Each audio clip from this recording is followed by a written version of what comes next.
It's time.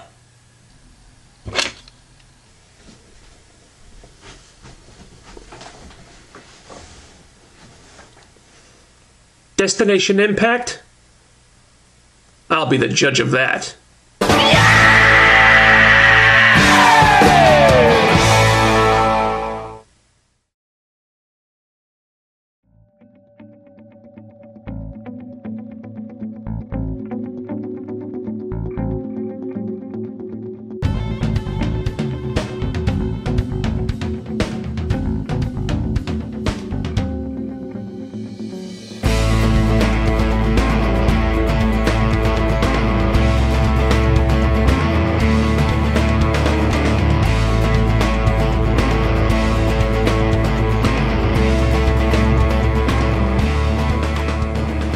If you were watching me toward the end of TNA's run on Spike, you could probably tell that I wasn't in love with the product at the time. Wasn't really good, wasn't really bad, it was just kind of treading water. And I did consider that this might be because they didn't want to plan for the future until they were sure they were going to have one, but they have a new home, new network, new TV deal. Maybe now it'll be different. At a glance, everything looks promising. Destination America is a smaller network, but I think there could be more opportunity with them because they are bending over backwards to help TNA out, giving them replays, marathons, additional programming, advertising. Good God, they've advertised Impact more in the last few weeks than Spike did in 9 years. Let's not underestimate what a boon that can be. But with a new TV deal secured, it was going to be up to TNA to deliver a product worth paying attention to. So you figure, maybe they'll use this downtime to do a much-needed company-wide revamp. And it does seem like they tried to do that. The show definitely looks different. A new logo, new graphics that are pretty slick, new posters that look like actual effort was put into them, a new voice in the announce booth. Thank God. All due respect to Mike Tenay, but yeah, that needed to happen. These are all positive changes. But far and away, my biggest concern was the writing. I was hoping that they would use these 2 months to hire a new creative staff, or at least try to come up with some different and fresh ideas. But that's where the water gets murkier. Because while the production has gotten a facelift, the booking is pretty much the same.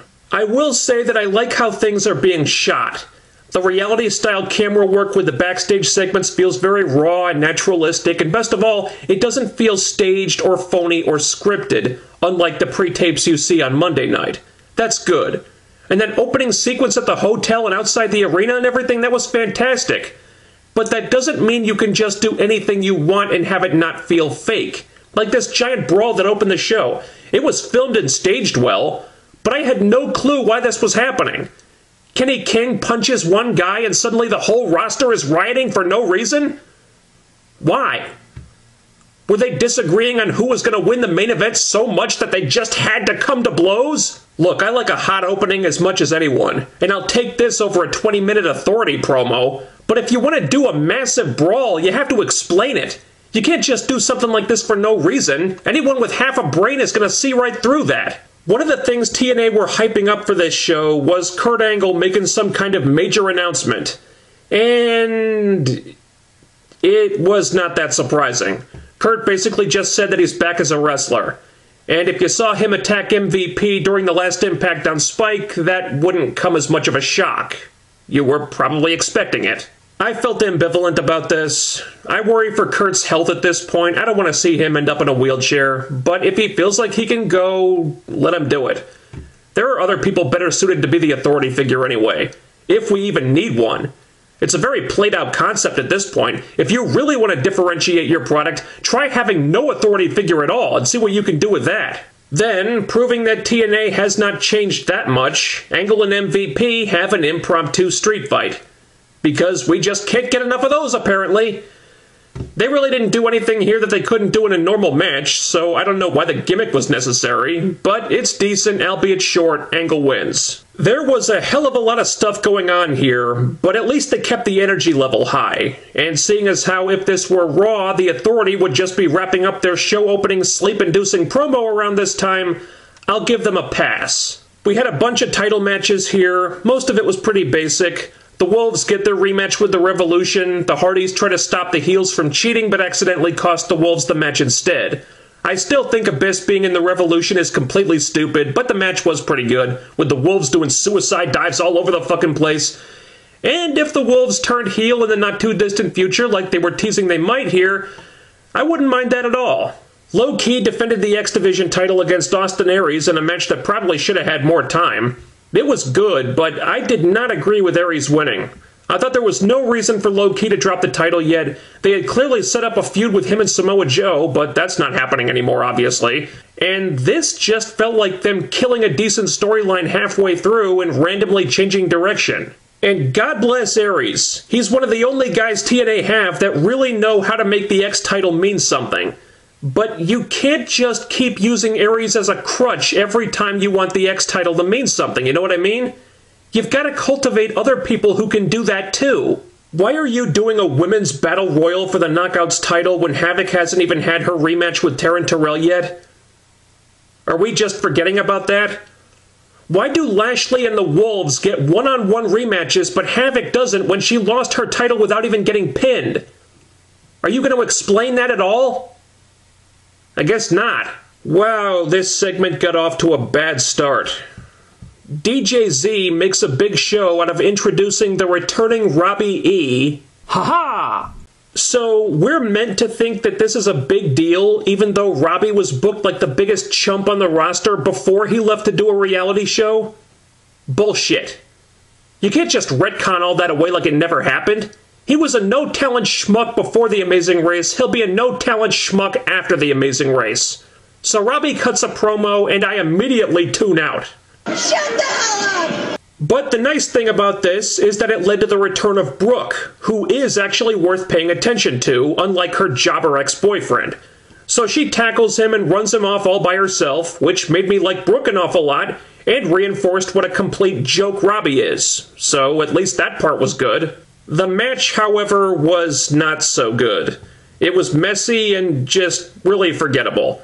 Taryn wins, Havoc destroys her, and I totally understand why Havoc's pissed off, because she's entitled to a rematch that she hasn't gotten for no apparent reason. And then Awesome Kong shows up. Say what? Holy shit. A lot of mixed feelings here. I am not necessarily thrilled about this. That might come as a shock to a lot of you. The reveal of Kong itself was terrific, was very well done. It was a big shocker if you hadn't heard she was backstage, and they did still need to make more changes to the Knockout roster, but I was hoping they would sign Kaylee Ray from British Boot Camp 2, and now that's less likely to happen. This did not feel like it was needed in my opinion. They already have their big monster heel knockout with Havoc, and she's worked out great. But what makes her great, what made Kong great back in the day, is that she's unique. You bring in another monster heel knockout, and suddenly they're both not so unique. And a character like that works in large part because there's only one person like her. Oh, but who cares, because we'll get more Galen Kong matches now, say the pissed off smart marks. Okay, but they're like 7 years older now. Do you think they can match or top what they did in 2007, 2008? Because if they can't, then I would almost prefer they just not go there again. Their feud was amazing. It was something really special. But I would like it if it had its place in history and we moved forward with the knockouts instead of just going back to what worked in the past. They tried that with the Beautiful People last year, and God knows that didn't work. Is TNA so devoid of new ideas for the knockouts that they have to try to recreate this too? Now, Kong and Havoc? Looks good on paper, I'll admit. But big man matches tend to be pretty boring. A big woman match? Who knows? Oh man, I'm gonna get so much hate for this. But where I'm at with the knockouts right now is that I don't really care to see former knockouts returning, regardless of who they are. I don't care to see old knockout matchups anymore. I want to see new knockouts get a shot. Kong is great. She's outstanding. But so are a lot of other women out there on the indies waiting for an opportunity who could be stars in 5 minutes. TNA passed on several of them in British Boot Camp 2, and they were stupid to do it. And if you put a gun to my head and told me to choose between TNA bringing back Awesome Kong and signing Kaylee Ray, I would rather have Kaylee Ray. Sorry, but I'm thinking about the future of the Knockouts now. Reliving the past doesn't interest me anymore. It just doesn't. It's been too long since our Lord of Wrestling EC3 graced my TV screen. And obviously New York agrees, hence the dueling chants of, "You can't wrestle." Yes, he can. Unfortunately, this segment was a little bit awkward. EC3 bullying Rockstar Spud worked very well. He came off pretty despicable, and Spud has gotten incredibly over from this. But then the heels turned their attention to JB. And so outraged was the cameraman that Borash would actually have the balls to raise his fist in anger and take a shot at wrestling's greatest hero that the cameraman absolutely refused to film it. Hence why the camera completely missed that spot. Then EC3 and Tyrus knock JB down and shave his head. TNA wanted me to be horrified by this, and I'm not exactly sure why. Was JB especially attached to his hair? Is the hair the source of his powers like Samson? I think the attack was more notable than the shaving, but Spud sold this like somebody got murdered, and all that really happened was EC3 gave JB a buzz cut. So our main event for the debut show on Destination America is Rude Lashley 3. I'd like to talk about the storyline of this match, but there really wasn't one. It was another excellent match between these guys, but the real stuff happened at the end. Samoa Joe and Low Ki join MVP and turn heel on Rude, and then Eric Young does too. If this puts a stop to the never-ending EY ass-kissing in Bobby Roode's promos, thank you. Shocking moment? Yeah, very shocking. You knew EY was going to turn when he hit the ring, but whatever. It was well done. I'm not sure how much sense it makes, but I'll wait for the explanation before I weigh in on that.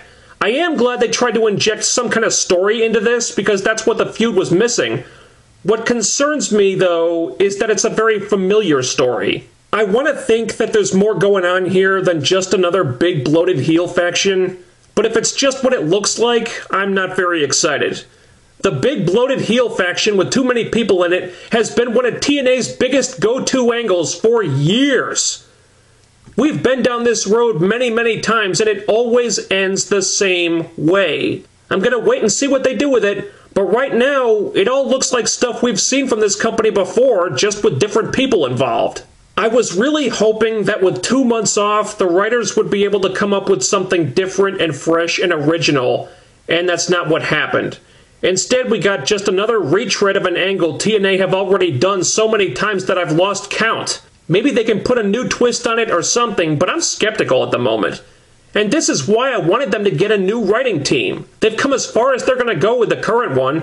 It's time for someone new to take over. TNA's debut on Destination America went pretty well, I think. It was absolutely better than Raw.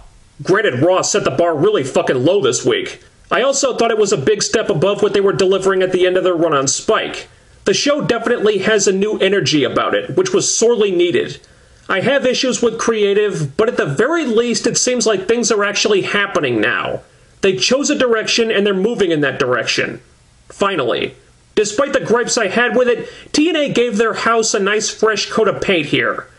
Whether or not it's still the same old house underneath all the paint, that remains to be seen.